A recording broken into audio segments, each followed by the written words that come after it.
Focus to the big story back home in a big relief for the Aam Aadmi Party in the Liquorgate probe. Sanjay Singh, the party's MP, was granted bail by the Supreme Court after 6 months in custody. Sanjay Singh was arrested in October last year and faces charges of receiving 2 crore in bribes from accused Sameer Mahindru and Abhishek Boinapelli. He has been in custody based on the statements of accused turned approver Dinesh Arora. However, the Supreme Court cited that given the inability of the agency to establish the money trail, Sanjay Singh has met the twin conditions of bail under the PMLA. The Aam Aadmi Party has claimed vindication, while the BJP has said that Sanjay Singh has not been pardoned by the court, even saying that the money trails have been tentatively established in the case of Manish Sisodia and Arvind Kejriwal. Meanwhile, in a huge jolt to the Aam Aadmi Party, the ED has countered Kejriwal's plea against his arrest, claiming that the party is a key beneficiary of the proceeds of crime, citing the 45 crore allegedly used for the Goa election campaign. Now, joining me on the broadcast is Sanjay Singh's lawyer, Rishikesh Kumar, on the impact of the Supreme Court granting bail to the Aam Aadmi Party MP. Thank you, Rishikesh Sir, for joining us on CNN News 18. मेरा पहला सवाल, ये कितनी बड़ी victory है ED के लिकरगेट case के खिलाफ? देखिए, आज बिल्कुल साबित हो गया कि ईडी के पास कोई केस नहीं है।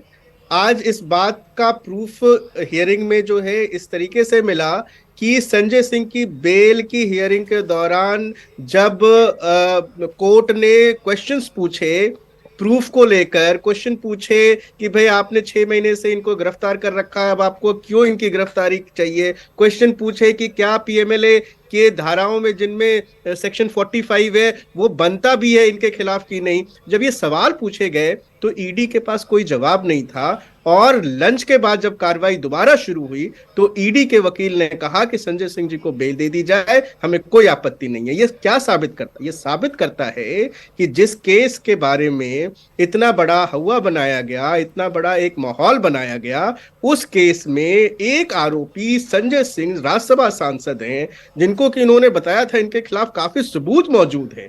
लेकिन जब कोर्ट में कार्रवाई के दौरान जब उनसे पूछा गया तो जवाब उनका था कि इन्हें बेल दे दी जाए, हमारे पास कोई सबूत नहीं है, हम जो है इनकी बेल को अपोज नहीं करते। लेकिन ऋषिकेश साहब, पर अब इस केस के जो सारे तत्व है तो ट्रायल में डिसाइड होंगे। संजय सिंह के खिलाफ चार्जेस अभी भी बड़े सीरियस हैं।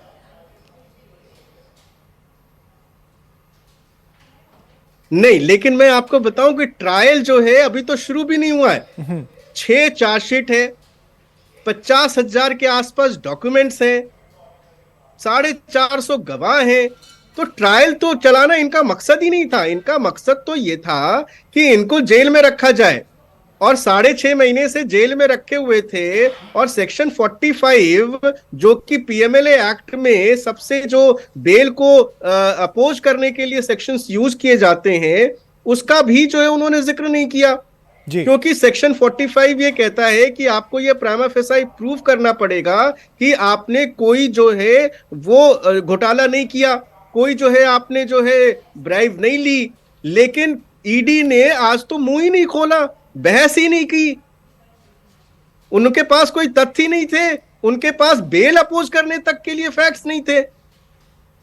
लेकिन ऋषिकेश साहब, बेंच ने इस बार बोला है कि मनी ट्रेल एस्टैब्लिश नहीं हुआ है जिसका इंपैक्ट ट्रायल पे पड़ेगा।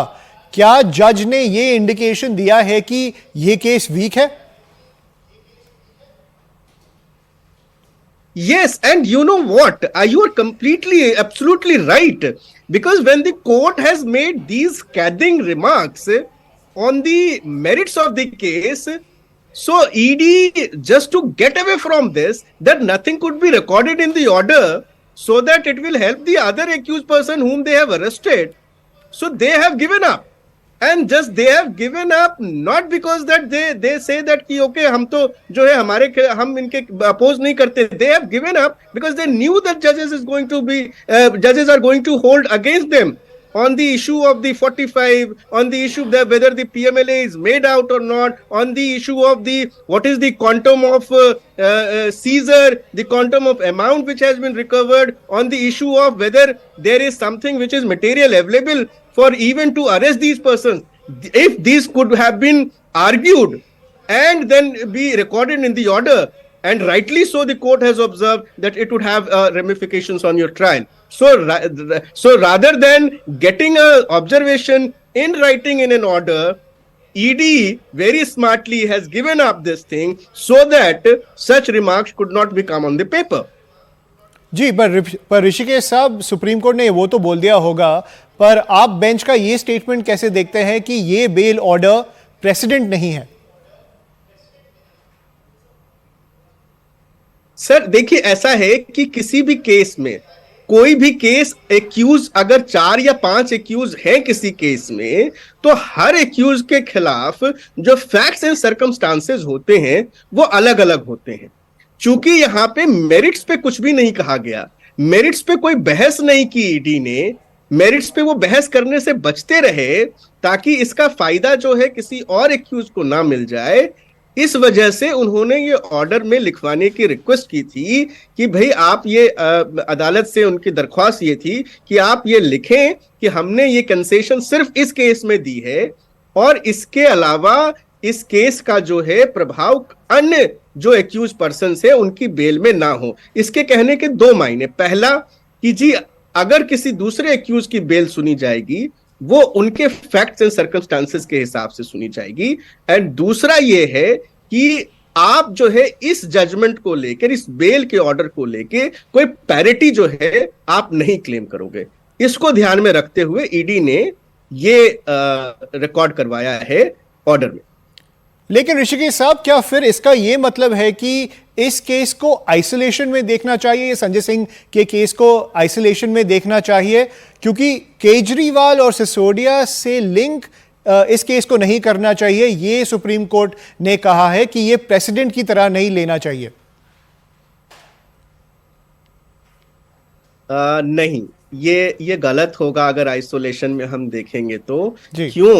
क्योंकि अगर आप देखिए इनके अरेस्ट, इनका एक जो जिस तरीके से पहले मनीष सिसोदिया जी को अरेस्ट किया जाता है, फिर संजय सिंह को अरेस्ट किया जाता है, उसके पहले जो है विजय नायर को अरेस्ट किया जाता है, फिर अरविंद केजरीवाल जी को अरेस्ट किया जाता है, तो जिनको ये अरेस्ट करते हैं उनके खिलाफ इन्होंने चार्जशीट फाइल की, उनके खिलाफ इन्होंने ट्रायल कोर्ट में उनके बेल को अपोज किया, उनके खिलाफ इन्होंने हाई कोर्ट में बेल को अपोज किया।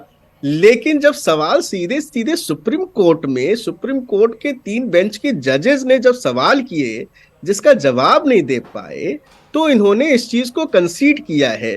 तो जिस मैनर में ये सारा कुछ हुआ है उसका प्रभाव तो पड़ेगा।